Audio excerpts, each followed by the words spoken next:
श्रीमद् भगवद गीता के 13वें अध्याय को शुरू करने से पहले यदि आपने गीता के 12वें अध्याय को नहीं देखा है तो नीचे डिस्क्रिप्शन में लिंक दिया हुआ है, आप उसे जरूर देखिएगा। अब चलिए चलते हैं श्रीमद् भगवद गीता के 13वें अध्याय की ओर, जिसको कि क्षेत्र क्षेत्रज्ञ विभाग योग के नाम से हम लोग जानते हैं। इसमें कुल 35 श्लोक हैं, जिसमें कि भगवान श्री कृष्ण अर्जुन को सच्चे ज्ञान की परिभाषा, प्रकृति और पुरुष का स्वरूप तथा आत्मा और भगवान के बीच का संबंध स्पष्ट करते हैं। तो चलिए अब हम 13वें अध्याय को शुरू करते हैं। 13वें अध्याय की शुरुआत में अर्जुन ने भगवान श्री कृष्ण से पूछा कि हे प्रभु, मैं ये जानना चाहता हूं कि प्रकृति और पुरुष क्या है, क्षेत्र और क्षेत्रज्ञ क्या है, इनका उद्देश्य क्या है। अर्जुन के इन प्रश्नों का उत्तर देते हुए भगवान श्री कृष्ण ने कहा कि हे पार्थ, ज्ञान, आत्मा, प्रकृति और आत्मा को समझना अत्यंत ही आवश्यक है। उन्होंने बताया कि इस शरीर को क्षेत्र कहा जाता है। जो भी इस शरीर के सत्य को जानता है उसे क्षेत्रज्ञ कहा जाता है। यह शरीर ही तुम्हारा कर्म क्षेत्र है, जिसमें सभी क्रियाएं होती हैं। हे पार्थ, लेकिन आप ये भी जान लीजिए कि मैं ही सभी शरीरों का क्षेत्रज्ञ हूं। जो व्यक्ति इस सत्य को समझ लेता है वो ही सच्चा ज्ञानी होता है। श्री कृष्ण ने आगे कहा कि अब मैं तुम्हें विस्तार से समझाऊंगा कि क्षेत्र और उसकी प्रकृति क्या है, उसके भीतर कैसे परिवर्तन होते हैं और इसका स्रोत कहाँ है। साथ ही मैं यह भी बताऊंगा कि क्षेत्र का ज्ञाता कौन है और उसकी क्या शक्तियां हैं। उन्होंने बताया कि महान ऋषियों ने इस विषय को अलग अलग रूपों में समझाया है। वेदों और शास्त्रों में इसका वर्णन तर्कपूर्ण ढंग से हुआ है। क्षेत्र यानी यह शरीर 5 महातत्व पृथ्वी, जल, अग्नि, वायु और आकाश से बना है। इसके अलावा इसमें बुद्धि, अहंकार, अव्यक्त मूल तत्व, 11 इंद्रियां यानी कि इसके अंतर्गत 5 ज्ञानेंद्रियां, 5 कर्मेंद्रियां और मन आते हैं। इनमें इंद्रियों के 5 गुण सम्मिलित हैं। इच्छा, घृणा, सुख दुख, शरीर, चेतना और इच्छा शक्ति जैसे विकार भी इसी में शामिल हैं। शरीर में होने वाले सभी कर्म और अनुभव इसी क्षेत्र के माध्यम से होते हैं।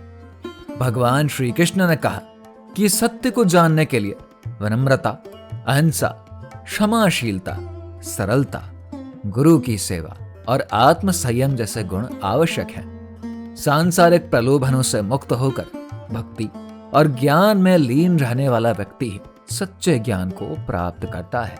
श्री कृष्ण ने यह भी समझाया कि जो आत्मा और शरीर के भेद को समझ लेता है वो ये भी समझ सकता है कि आत्मा अमर और अविनाशी है, जबकि शरीर तो नश्वर है। जन्म, बुढ़ापा, मृत्यु और इनके कष्टों को समझना, संसार के प्रति अनासक्ति और मेरे प्रति अडिग भक्ति सच्चे ज्ञान के लक्षण हैं। श्री कृष्ण जी आगे अर्जुन से कहते हैं कि अब सुनो, मैं तुम्हें वो ज्ञान दूंगा जो तुम्हारे जानने योग्य है। इसे जान लेने के बाद मनुष्य परम शांति और अमृत को प्राप्त कर लेता है।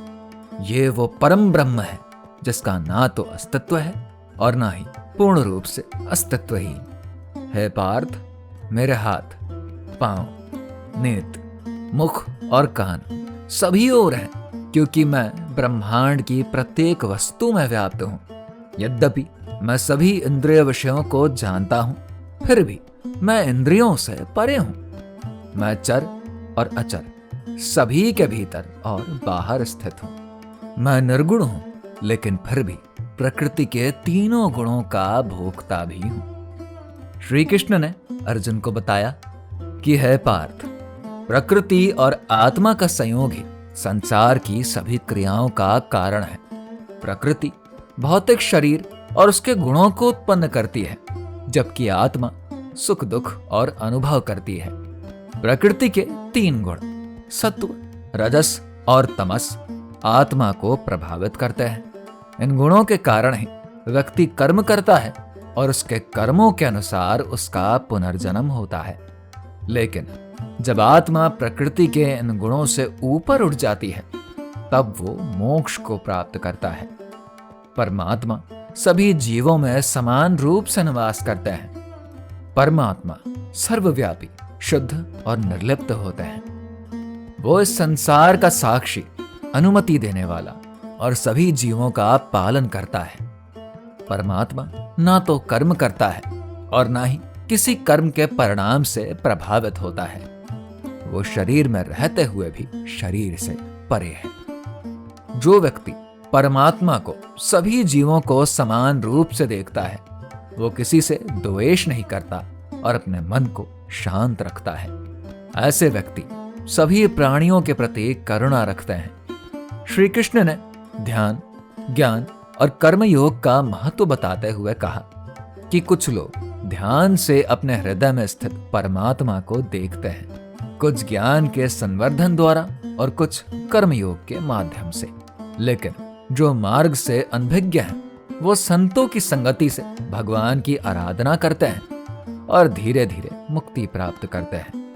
लेकिन जो व्यक्ति ये देखता है कि आत्मा शरीर के भीतर रहते हुए भी कर्म और प्रकृति के गुणों से अछूती रहती है, सूर्य समस्त संसार को ठीक उसी प्रकार से प्रकाशित करता है जैसे कि आत्मा चेतना के रूप में शरीर को प्रकाशित करती है। जो ज्ञान के माध्यम से इस सत्य को समझ लेता है वो परम लक्ष्य को प्राप्त अवश्य करता है। इसी के साथ ही 13वां अध्याय यहाँ पर समाप्त होता है। और अगर आप गीता के 14वें अध्याय को देखना चाहते हैं तो हमारे चैनल को सब्सक्राइब जरूर करिए।